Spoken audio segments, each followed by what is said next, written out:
However, there was one particular boy who did not have a fairy. Right now, the Zelda community is having a massive debate about what Nintendo should do with the Ocarina of Time remake. Some people want a completely reimagined game from the ground up. Others want a one-to-one recreation. Most people land somewhere in the middle. Today I want to talk about 7 things that, if Nintendo changes them, will genuinely ruin what makes this game special. Because there are things you can update, things you can expand, and then there are things you really shouldn't touch. These are the ones you do not touch. Hi everyone, welcome to Nestmoji, and here are 7 changes that would ruin the Zelda OOT remake. Starting at number 7, the character and race designs. The Gorons, the Zoras, the Kokiri, the Gerudo. These designs are completely unique to Ocarina of Time. They are not the Zoras from Breath of the Wild. They are not the Gorons from Tears of the Kingdom.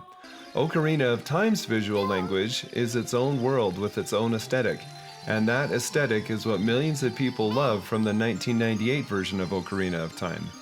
So basically, if every race design is swapped to match Breath of the Wild's visual style, that character aesthetic stops being recognizable. The game stops feeling like Ocarina of Time and starts feeling more like a mod. The community has been very clear on this one. Multiple threads, the same concerns showing up again and again. If they redesign the races to BOTW designs, the characters would look unrecognizable. That is a real and legitimate fear, and it is number 7 on this list. Number 6. Z-targeting and the classic lock-on combat framework. This is the innovation that defined third-person action combat in 1998, and it is still being used in games today. The ability to lock onto an enemy, circle strafe, and keep the camera anchored while you attack. That is Ocarina of Time's combat style. It taught an entire generation how 3D combat works.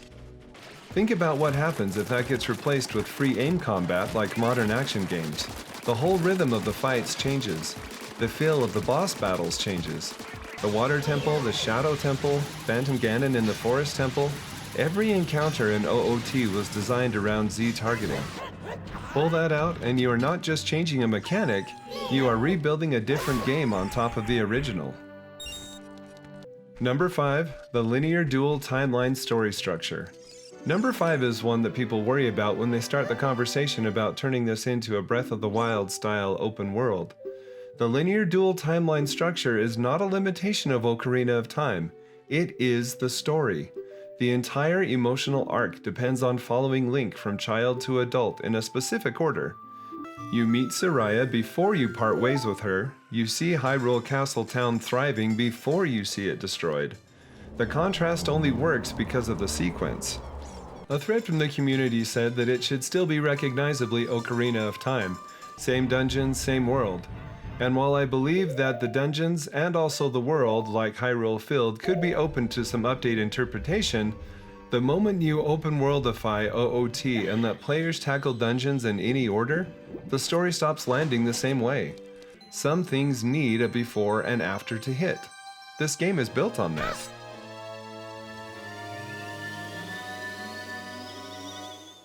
Number 4. The original character designs of Link and Zelda. Number 4 is a little more specific. The iconic look of Link and Zelda in this game. Not the BOTW versions, not the TOTK versions, the OOT versions. The green tunic, the pointy hat, the 1998 design language that literally defined what Zelda looked like for the next 15 years. Young Link, adult Link, Princess Zelda in the white dress at that courtyard window. The community is protective of this for a reason that goes beyond nostalgia. Those character designs are part of what made certain moments hit the way they did. The green tunic walking into Ganon's tower, Zelda's face in the courtyard of the castle. These are image-locked memories for millions of players. Update the graphics? Absolutely. Update the world? Go for it. But keep those silhouettes recognizable. Number 3 is the emotional story beats. And this one is non-negotiable. Soraya saying goodbye at the entrance to the forest. Meeting Zelda for the first time at the castle courtyard window. Walking into the adult timeline and finding the Hyrule Castle Town Market completely wiped out, all the citizens reduced to groaning ReDeads. One community post described it like this: "I hope they hold no punches back on the horror like they did in the 90s, but with today's graphical capabilities. I want to feel devastated when I see the market wiped out with all the citizens reduced to wailing undead. That's what made this game hit so hard. Establishing the beauty of the kid era, then destroying it in the adult era. That contrast is the whole of this game's story. Do not soften it. Do not modernize it into something more comfortable. Let it hit." Number 2. The ReDeads. The ReDeads in the Castle Town Market, the bottom of the well. These enemies are genuinely terrifying in a way that nothing in Breath of the Wild or Tears of the Kingdom comes close to. The paralysis scream, the slow shuffle towards you, the grab. For a lot of players, this was their first experience of genuine gaming horror. The community specifically called these out as untouchable. The ReDead. That is the entire response from one comment thread asking what should never change. No explanation needed. Everyone who has played this game knows exactly what that means. Modern graphics with full audio design applied to the ReDeads as they exist in OOT would be one of the most effective horror moments in the game. Do not redesign them into something tame. This is one area where the update could make them worse. Let the ReDeads hit the same way as they did in the 1998 version of OOT. At number 1, Koji Kondo's original score. Number 1, the one that the entire community agrees on without argument. Koji Kondo's original score. Soraya's Song, Zelda's Lullaby, The Song of Storms, The Lost Woods, Bolero of Fire, the Gerudo Valley theme, Ganondorf's organ. The moment you pull the Master Sword.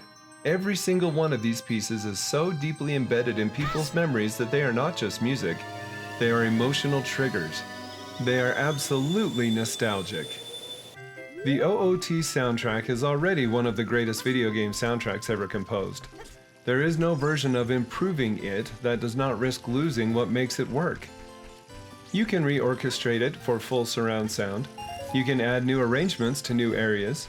But the second you swap out Soraya's Song for a new version that sounds different in a meaningful way, or you replace the iconic MIDI arrangements that people have listened to for 28 years, you have changed the emotional fingerprint of the entire game. The community has a name for it in this game, the Song of Storms Bootstrap Paradox. The closed time loop where Guru Guru learned the song from adult Link, who learned it from Guru Guru as a child. They do not want that touched. They do not want the music touched. And from what we've heard in the teaser trailer that Nintendo released, it certainly sounds like Koji Kondo's original score will be reorchestrated, which is really exciting to me, but hopefully they won't change any of the original music notes in the compositions.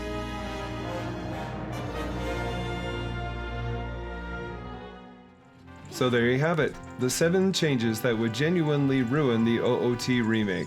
The race designs, Z targeting, the linear story structure, Link and Zelda's classic looks, the emotional beats, the ReDeads, and Koji Kondo's score. None of those are limitations. Every single one of them is what helps make this game the game. Now here's my question for you. What is one thing from OOT that you don't want to see changed in the remake? Add it to the comments below. Thank you all so much for watching. Don't forget to subscribe if you haven't already. Click on the videos on your screen right now to see the other OOT remake videos I have posted. I hope you all have a wonderful day.